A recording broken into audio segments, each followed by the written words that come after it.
Hey friends, it's Jill here with the Hometown Homestead, and today I'm going to be talking about something that I've been getting some questions about, and that is grade 3 math with confidence. So if you're interested in that and you've been waiting, it is here and I'm ready to talk. I've spent the weekend pouring through the book, and I've actually also done multiplication and division facts that stick with my oldest son. So that is actually the spine of this curriculum, fleshed out with a few other third grade favorites that are needed to complete and round out a curriculum. So I've dug through this and I've taken a look, and I want to give you guys the details on what's going on here and what you can expect if you go with grade 3 math with confidence.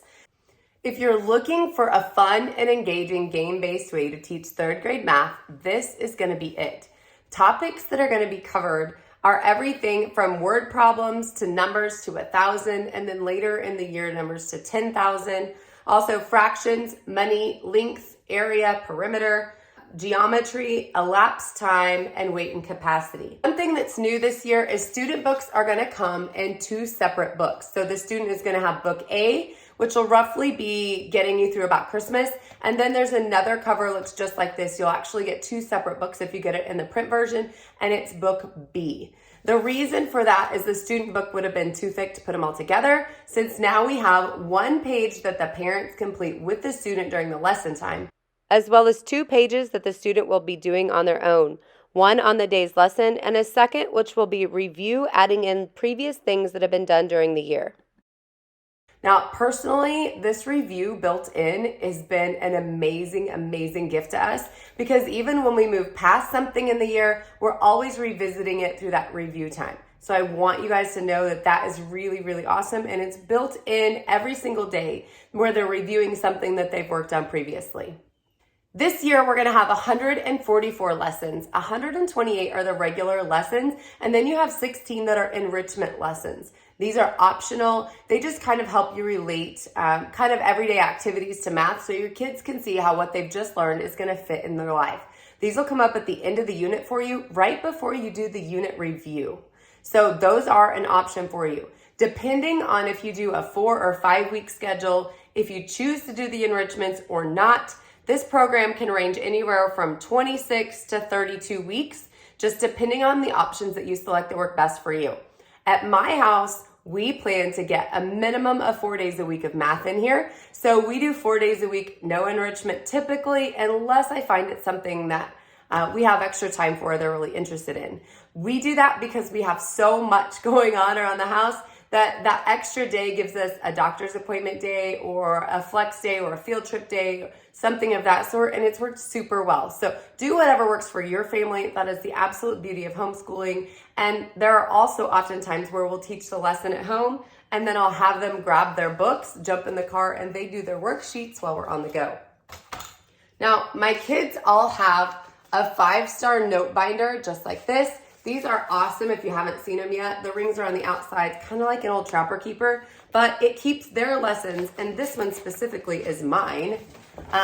This keeps all the work that I'm doing with them in different areas. So this is my 4th grade book, and it has the lessons that we're going through right now. But next year I'll switch that out to be appropriate for whatever lessons or units that I'm on with my kids. Now, if you do a digital, I highly recommend some sort of book like this. I can keep every unit that I have going on for my kids in here. So I have one that'll be in kindergarten, one that'll be in 2nd, and one that'll be in 5th grade math with confidence. And I'll be able to keep all 3 of their digital printed out units in here that we're working on. We focus on 1 unit at a time for printing in their books and in mine, just to make sure that the pages are manageable and we're not getting too far ahead. Plus, it really helps to save on printing time, because you can just cruise through 1 unit and print it out, pop the holes, and get it put in. All right, back to what we're doing here.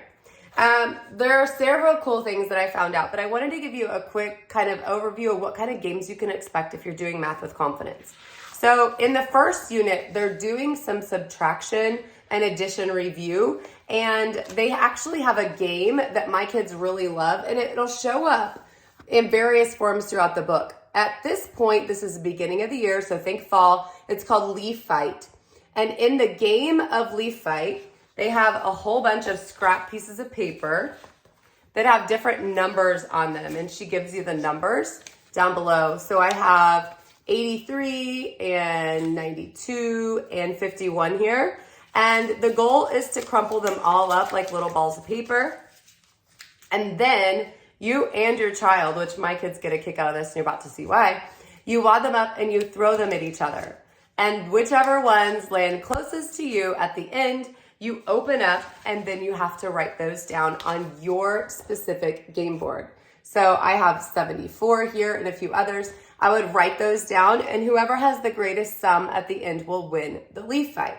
So because it's really engaging and they're throwing things around and having fun, they really think this one is one to watch. They also like it in the winter when it turns into snowball fight. So we play a little bit with the seasons in this specific curriculum, and it's a really fun way to keep them engaged and thinking about what's going on. So at the top, you'll also see a good overview of what one of your pages is going to look like.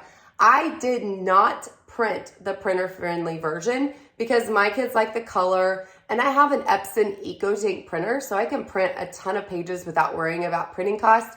And so I do go ahead and print the full color. But if you buy the digital, you actually get a printer-friendly version, which takes off the color banding and makes it a little bit easier to print. And I believe it doesn't have the shading in the back because this has a slight kind of a beige tone to it. But it makes it easier for you to use less ink when you're doing that. So I love that she gives both of those when you're using the digital or when you purchase the digital. So just know that that's an option for you. If you are using digital curriculums, definitely do recommend looking into that EcoTank printer. We've printed thousands of pages and maybe refilled like once or twice since we've had it 3 or 4 years ago. So it's been a huge savings to us, and it's a great way to use a digital curriculum and get multiple passes for the same purchase with a larger family over buying individual workbooks every single time. So as you can see here, the graphics are really they're basic, they're not distracting, but they get the information across, which is super helpful for our kiddos.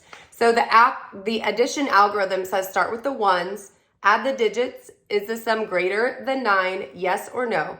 And it tells you to trade or record your work. So it's giving them that algorithm so that they can use it up here and then be reminded down here.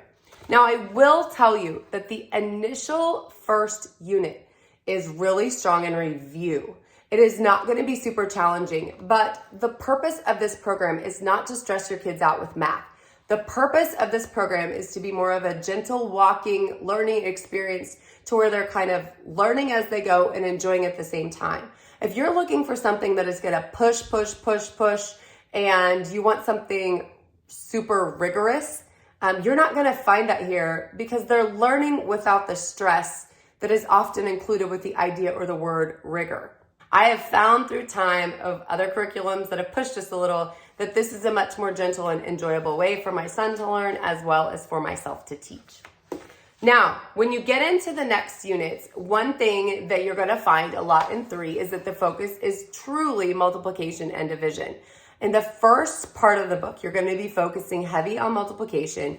And then after you get through all of the facts, you'll switch over and you'll focus on division. The relationships obviously go together. If you want to set a solid foundation for your child for fractions and things like that going forward, they need to learn the multiplication facts. You can't learn elevated levels of math and how to formulate the answers if you don't know those facts. And that is what this curriculum was founded off of. For those of you who don't know, the author of this program is Kate Snow. She originally wrote the Facts That Stick series. And there was a real demand from parents who saw the ability and what this had done for their family and how it had changed their child's math future to push this out into a full curriculum and use that same tactic or those same principles to teach the other parts that needed to be learned to round out a full grade school curriculum. So that's what this is. So if you've seen the Facts That Stick series, you do not need to do Facts That Stick and Math with Confidence unless you just want to use it this summer after you study the actual skill to keep them busy in the summer and keep them focused on problems or brush up on anything that they missed along the way. One of the major areas of emphasis in every 3rd grade curriculum is always going to be multiplication and division facts.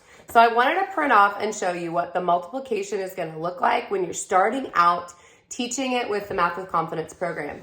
This is your teacher's guide. Everything that you're going to see in here is going to be very scripted and super easy for the parent to teach.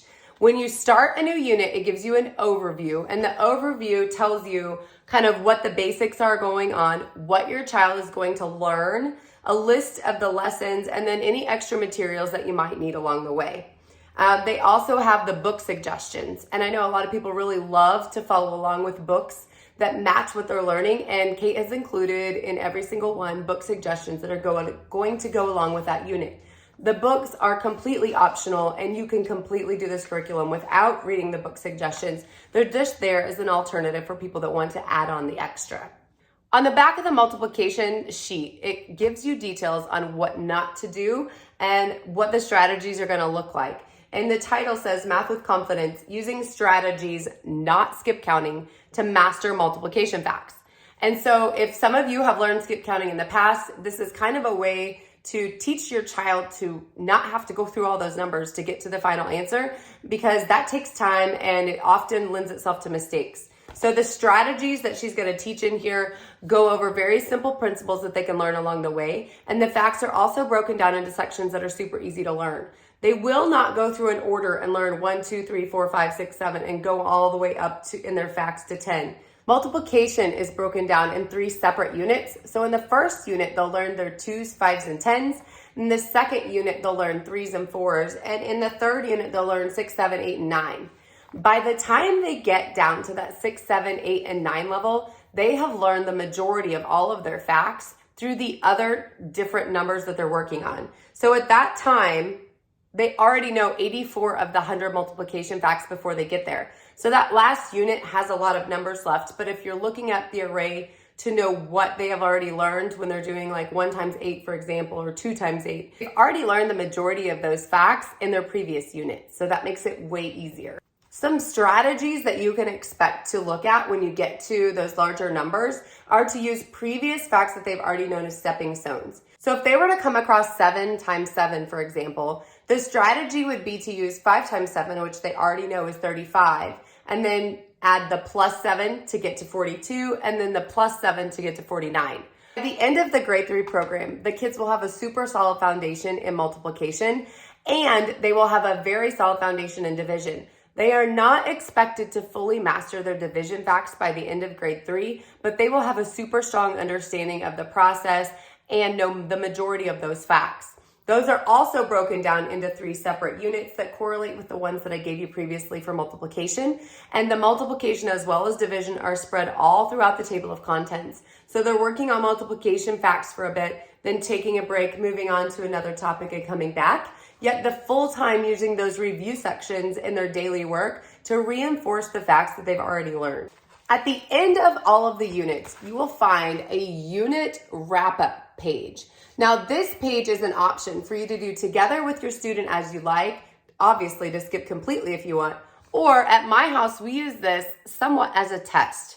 I don't even know if my kids would know the word test, to be quite honest, but I just tell them they have to do their review. They go and do it and then come back, and I can see exactly what they mastered and any areas that they would need any help in. So the review itself is going to be 2 pages, and by the time they get here, they should be able to fully work these pages by themselves. So they're going to have standard algorithm as well as arrays. They're going to fill in the blanks. They're going to write their own array here plus the answer down below. And on the back, they have matching options for their answers.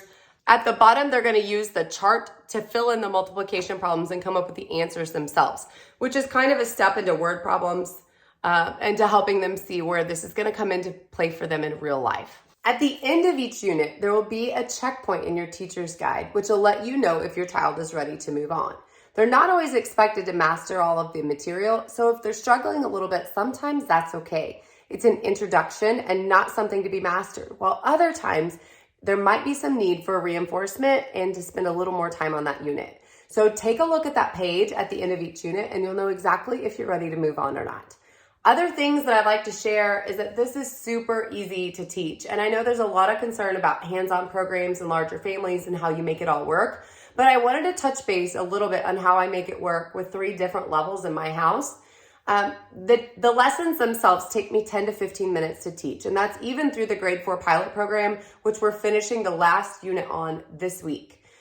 So that is something that's going to be consistent from the beginning through the end of this program, is that the teaching time is relatively small. Once I get done teaching my portion, I let that student go off and I bring another student in to go ahead and start with them on their 10 to 15 minutes. Now, I could get through all three in the teaching aspect in an hour easily, even with an extra little break time here and there to help out other kids, as long as I'm just doing that teaching part. I do not want my kids to sit down and do their worksheets instantly. The reason is that I had a hard time getting my oldest to gain that independence and the belief in himself that he could do it himself after coming from a program that had his confidence a little shaken in math.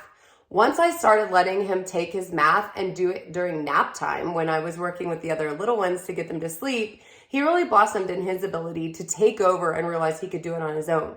So I'm letting my younger kids follow that same exact pattern because I don't want them to feel like they need me to sit next to them to help them do the work that should be independent.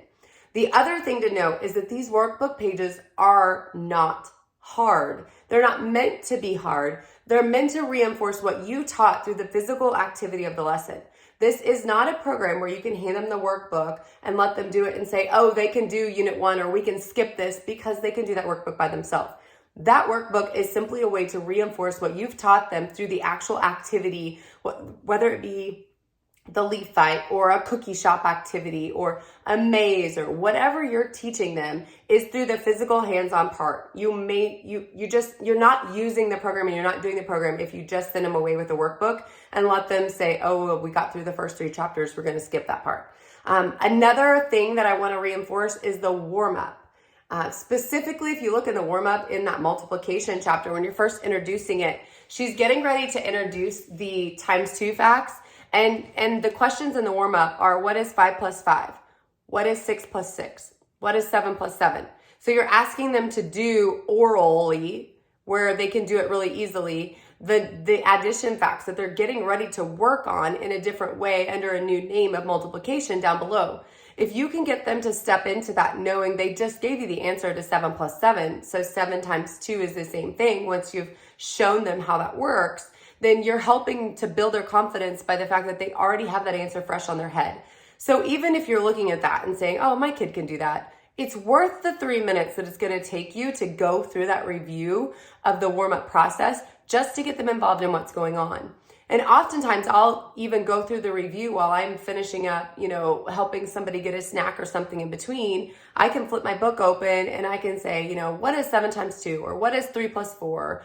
Or what's the value of a quarter or a penny or a nickel? And I can ask those things that are age appropriate for the levels that we're on without having to take any time away from what I'm actually doing. So I would encourage you not to skip the warm-up. There's definitely a method to the madness here, and it's something that has really been a great way to gently walk my kids into that new lesson that we're getting ready to take on. There are a few items that you'll need to flesh out your math kit when you're using Math with Confidence. You will need base 10 blocks, 50 small counters of any kind. Could be something like beans or Legos. We actually use coins, so we like to use pennies, nickels, dimes. You will need some money as well, so 20 pennies, 20 nickels, 20 dimes, and 10 quarters. Play money, a clock with hands, some fraction circles, a 1-foot ruler, 2 packs of playing cards and 2 dice, some blank paper, which we usually just use scrap paper for this. Good pencils, I have said this before, but if you are using anything other than the Ticonderoga pencils with the pink paper made erasers, you're sharpening your pencils too often, they're breaking, and they're a mess everywhere. So get yourself some good pencils.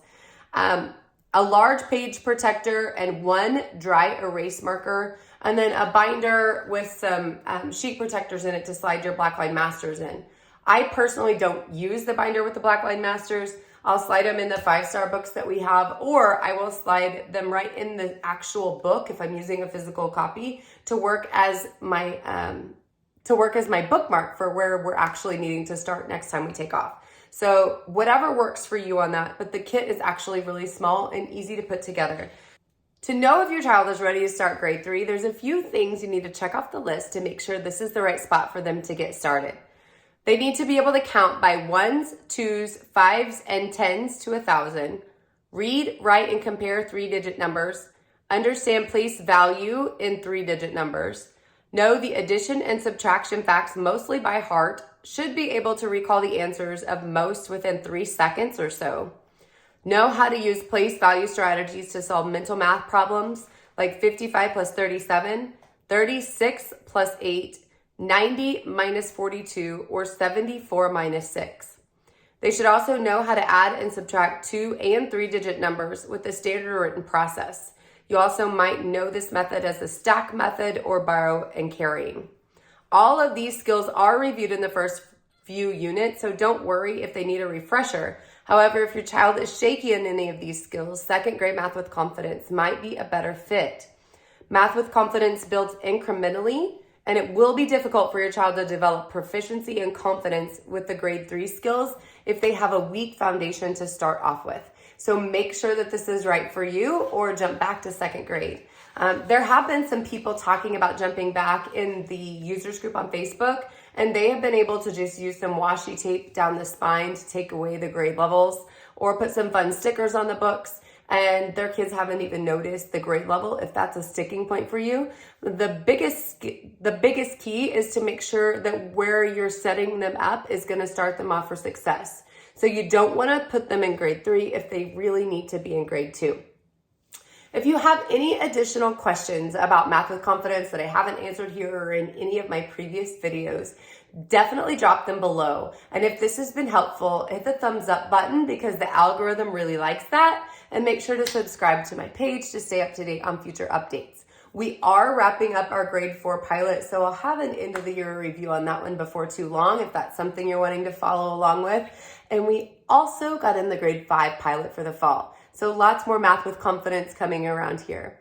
So if you're interested in anything homemade, homegrown, or homeschooled, make sure to hang out because we do all of that around here and more. Thank you all for stopping by the Hometown Homestead, and I hope to see you back really soon. Bye, friends.